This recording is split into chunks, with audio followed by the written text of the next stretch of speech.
Hello ladies and gentlemen, welcome back to the Big Cat Sanctuary, where we're going live once more in a new series that we're going to have here of predator versus prey.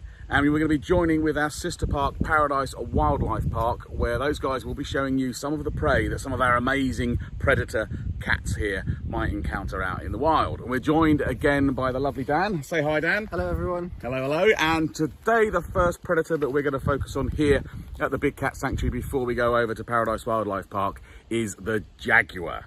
And in one particular, we're going to go the lovely Athena, one of our black jaguars that we've got here. So I think we're just going to let Brian know that we're ready for Athena to come out. And what are we going to do with Athena today then, Dan? So today Athena has a log pile that she is going to be feeding from. And what we've also done to make it extra enriching for her is actually tie her meat up to a rope that is also attached to the lower part of her coming platform. across here now, that's fantastic.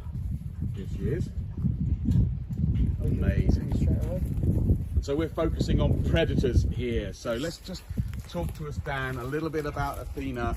What is she? What sort of predator is she out in the wild, and what sort of attributes has she got that makes her a great predator? So jaguars are the top predators of South America and North America. In fact, they're the only big cats out in the Americas, and they have a huge variety of prey which they will be feeding on. So mainly the tapir as well is probably one of the largest prey items a jaguar will be able to encounter, but also then you have capybaras.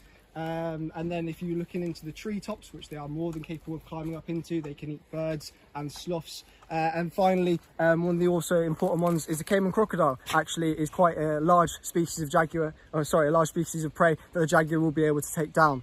And so, yeah, huge prey items for jaguars being the top of their food chain. That's amazing to hear. We can see her now working up. There she goes. She's got that. But now this is tied against that post, yes. Right? So we're making that just that little bit extra difficult for her. Why is that, Dan? Well, it's extremely important to make it a bit more difficult for her. Obviously, in captivity, we want them to work their muscles, work their incredible jaw strength. So you see, she's just pulling little bits off for the moment, chewing on that. But yeah, the more we can get her to work it, the longer it takes her, the better for her and for all of her muscles.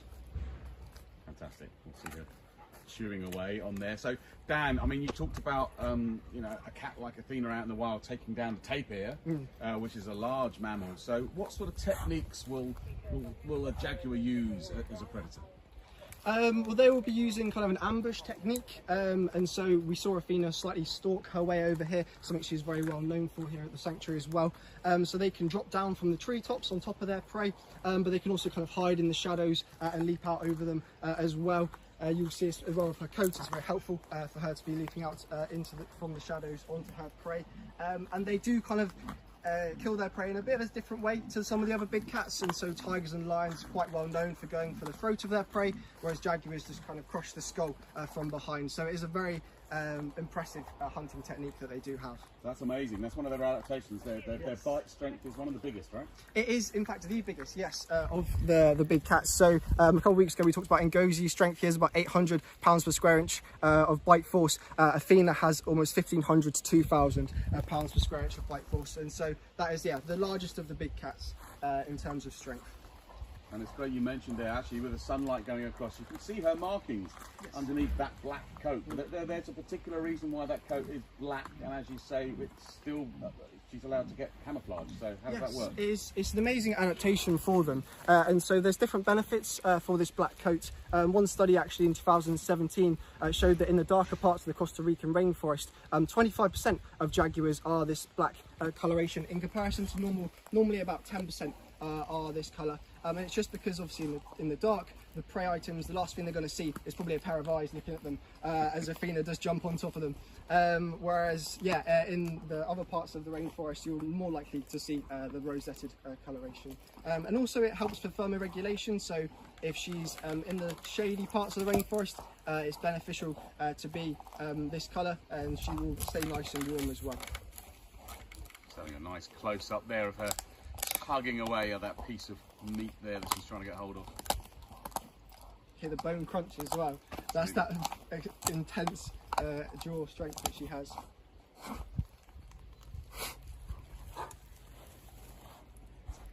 Thank you to everyone who's joined us today. We're trying something a little bit different. We're doing Predator versus Prey Day with our partners and sister site, Paradise Wildlife Park, the Zoological Society of Hertfordshire. We are watching Athena with her enrichment feed today. You can just see how powerful she is pulling on that bit of meat there. So if she wanted to, she could just sit with it and eat it from there, but she might want to take it somewhere a bit different in her enclosure. We obviously allow her to work as best we can. We want her to use all of her muscles, but if for any reason she can't get it out, we will check on her later on and make sure that she does get her food.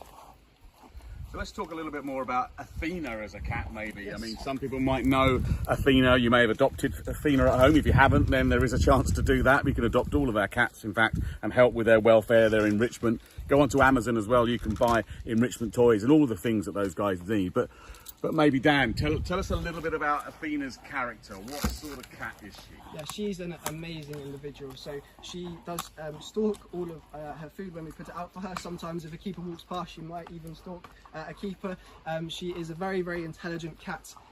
She's 17 years old now, born in Zagreb Zoo in Croatia. And yeah, she's a very amazing individual. She's intelligent, I think. She's worked out quite quickly how to get in, get at that meat and chew at it. Do you say, sir, that the Jaguars are generally one of the more intelligent cats? Yeah, it is something that has been debated.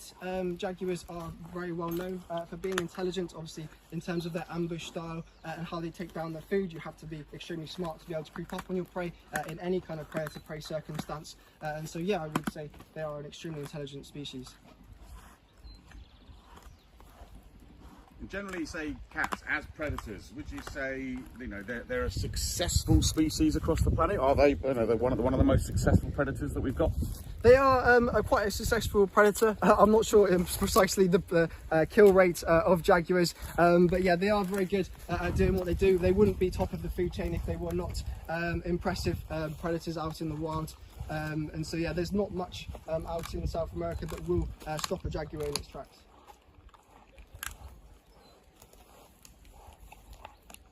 Amazing. I mean, you can sense the power that's inside this jag as Athena chews into her food. Amazing to see such a wonderful animal. Just want to say a quick thank you to everyone who's joined us today. If you are enjoying this new thing that we're trying, please let us know in the comments. Dan, you mentioned that Athena is 17. Is that old for a jaguar? Yeah, and so in the wild, jaguars may be living between the ages of 10 and 15. In captivity, we are able to get them into their later teens, sometimes early 20s.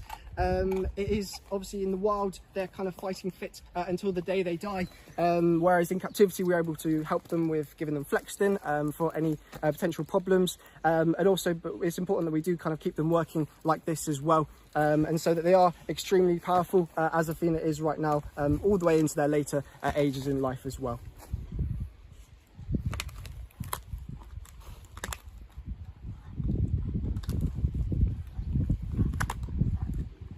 There we go, ladies and gentlemen. An amazing example of a predator. Muscle, power strengthening those jaws, and a successful predator out in the wild. So, just looking at a cat like Athena, a jaguar, what other predators would be alongside them out in, you know, in the jungles, in the rainforest out there? In terms of other cats, pumas actually share other parts of territory with the jaguar. I have read that there's some sort of temporal avoidance between jaguars and pumas where they share some territories, but they won't kind of interact with each other because they're going to want to avoid each other out in the wild. And so pumas, again, a very powerful cat out in the Americas. And so yeah, if you're talking about other predators that may be competing for a jaguar's food, that's probably one of the most important. Fantastic. Great cat facts there, Dan. Thank you very much indeed. We'll have one last look, I think, here at Athena, showing us how she can dig into her meal. And again, like I say, if you've got any questions, post them up there, ladies and gents, but we're going to be crossing over very shortly to our friends at Paradise Wildlife Park, where we'll find out a little bit more about the sort of prey that a big cat like Athena out in the jungle there would be stalking and taking down. Let's just have one last look at that amazing coat. And a young girl enjoying her meal. Before we hand over, I just want to thank anyone who sent in stars. they're just so useful in these times that we're facing at the moment. So thank you so much.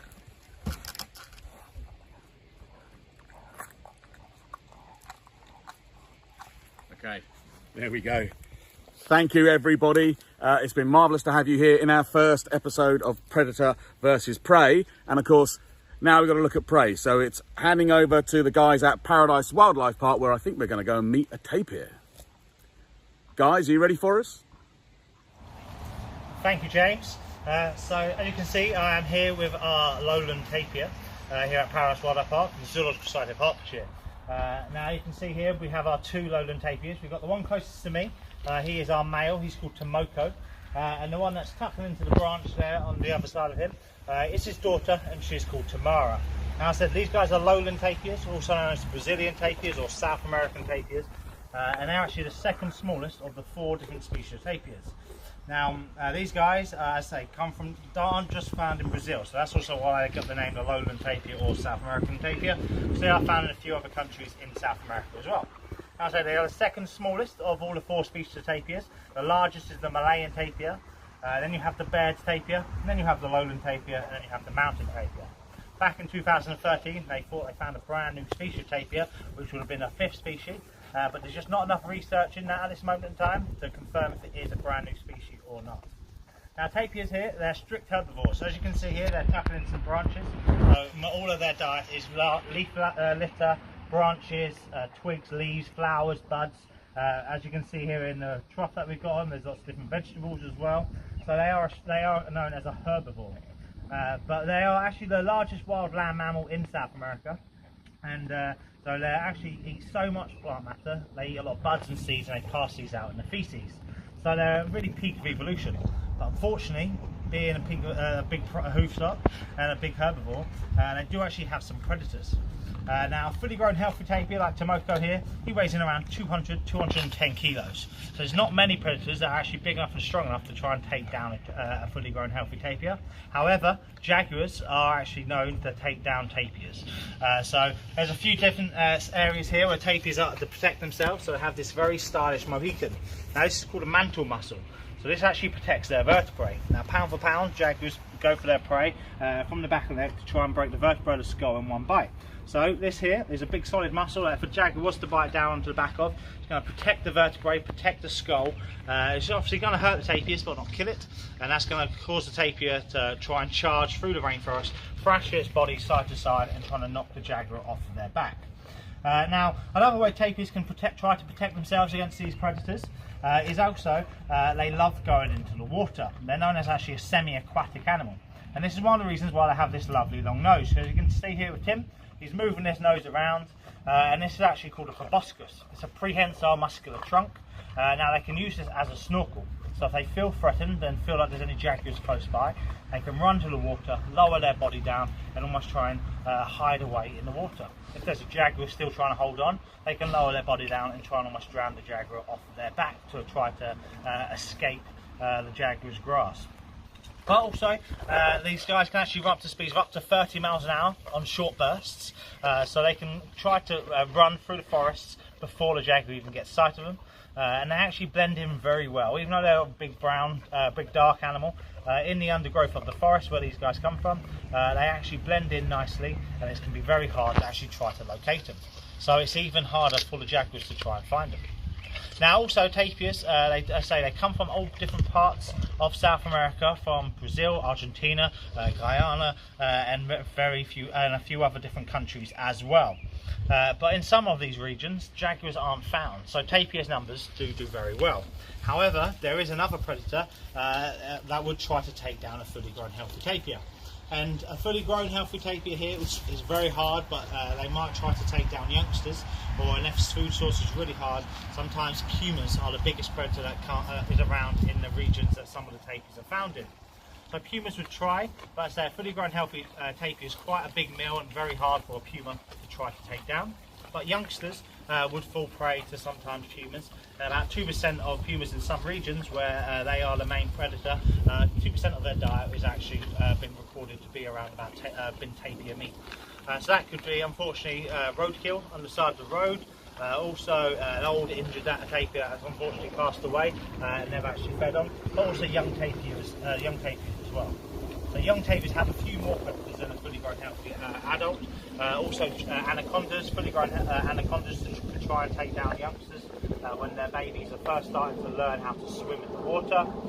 So that can be an issue for them. And also you have caiman as well. So there are a few predators for youngsters, but when you actually get fully grown like this, it is only like the jaguars, like we've got here at Paris Water Park and Big Cat Sanctuary, where they would actually be easy able to try and take one of these guys down. If you guys are enjoying our Predators versus Prey live stream today, where we partnered with our sister site Big Cat Sanctuary, please make sure to consider donating some stars down in the comments. We are still, although we're able to open to the public again very soon, we're still trying to recover from the closures caused by the COVID-19 pandemic.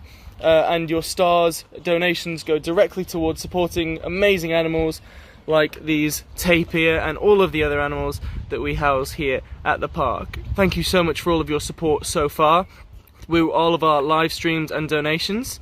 And now we're going to let James get back to telling you a bit more about tapirs. So yeah, so also looking after these fantastic animals here at the park. As I said, we feed them a lot of fruit and vegetables, a lot of plant matter. Now naturally in the wild, as I said earlier, they will eat a lot of buds, they'll eat a lot of flowers off the trees. So the tapirs are actually known as the gardeners of the rainforest, because out of, let's say, they're the largest living wild land mammal. They eat a lot of all this foliage and plant matter. They eat all the buds and seeds. They pass these out in this feces, which they actually pass out in the water. So the water will actually flush these buds and seeds further afield to help spread the plants further around. So actually they're a really important part for the whole ecosystem of South America, Central America and also Malaysia, where the Malayan tapirs are found. So they're a really important key species to have in the wild. And unfortunately tapir numbers are dying out in the wild. Now, if tapir numbers do die out in the wild, unfortunately it does have a knock-on effect on the other animals that live in their habitat as well. As I say, due to tapirs also being the large animals, they make these pathways through the thick undergrowth, which other animals like your jaguars would be able to follow. Also, things like your margay and your ocelot would use these pathways that tapirs cause through the rainforest, which, as you may have seen, we have some of these species at our Big Cat Sanctuary as well. So yeah, tapirs are a really key species to have in the environment, not just for them, but obviously for all the other animals around, and also actually for us humans, being for the rainforest where they come from. As we know, rainforest helps with our CO2 emissions that we release here in the world, and this actually will, if they can regenerate the rainforest as the best possible way, it's actually going to help us humans over time with the air that we breathe. So they are a really important part for the whole ecosystem. And as I say, so it would be a real shame if we was to lose tapirs from our planet. Unfortunately, the reason why our tapirs numbers are dying out in the world is unfortunately down to humans. Unfortunately, they are hunted for their meat and for their skin. Now, as you can see with Tamara here, she is a very large animal, very muscular animal. South American tribal people used to feed on tapirs. They would hunt tapirs down, they'd live off their land. But unfortunately, hunting of tapirs does still happen in some varied countries in South and Central America. So that is a problem for the tapirs. Also, you probably don't realise actually there was the size of them here, but tapirs are also unfortunately hit with road traffic accidents as well. And a large number of tapir carcasses are found on the side of the roads where logging is happening, and large roads are being put in through the rainforest, where these large trucks are then moving these logs around. And unfortunately, at night time when the tapirs are trying to move around, they are finding tapirs unfortunately hit by these trucks, which is unfortunately causing them to pass away. And then I say this is where some of the predators will come in, because some of the predators then will come to the side of the roads, will eat these carcasses, and unfortunately also have the problem of being hit by these large trucks as well. So it is a real issue, but there are some countries in South America are looking at highways underneath. Here at Paradise Water Park, we actually help fundraise the Lowland Tapir Conservation Initiative that work out in Brazil. And they are working with local highway agencies to try to isolate the most parts where tapirs are used, but also other animals are using in that region, to hopefully try to highlight these areas to the local highway agencies. So if they put any of these bridges in or tunnels in, they can help these fantastic animals as they cross the forest. across the roads. Now, as you can see here, when they do move, they're not the fastest of animals. They do just slowly go on by their day. So when they come across them, and you can see how dark they are, when they're trying to cross these roads at night time, they blend in quite nicely. But also, you may have seen earlier on last year in 2019, we had the forest fires over in the Amazon. So forest fires is another big cause that is unfortunately not just affecting the tapirs here, but also affecting all the other wildlife out in the rainforests. So it's a real big issue going out, and we really need to try to protect them as much as possible. And if it's down to good zoos like us here at Paradise Wildlife Park and the Big Cat Sanctuary, where we can help fundraise with your guys' help just by visiting our parks. It's really important. The money that actually buy our day tickets actually goes to help protect these species, participate in breeding programs, so we can hopefully try and help and save these animals in the future and keep their genes and their bloodlines going. So it's really important. So once again, when we do open up, please come visit us, come past the tapirs, come say hi to us, come say hi to the tapirs. We'll be really grateful to try and hopefully help save these guys in the future, so they're around for our children's children to see for many years to come. So as tapirs have actually been on our planet dating back for over millions of years. So if you've ever seen films like the Ice Age, tapirs were in that because they have actually found tapirs fossilised from them times. So they've been on our planet for so long. So we just want to keep them on our planet for so much longer. So please come see us, come see our tapirs, come help us by sending us some stars, sending some likes, sharing this video, and try and help spread this message as much as possible. But from me and Tim Oko here, our tapirs, thank you very much for listening. Have a lovely day, guys, and I hope to see you all soon.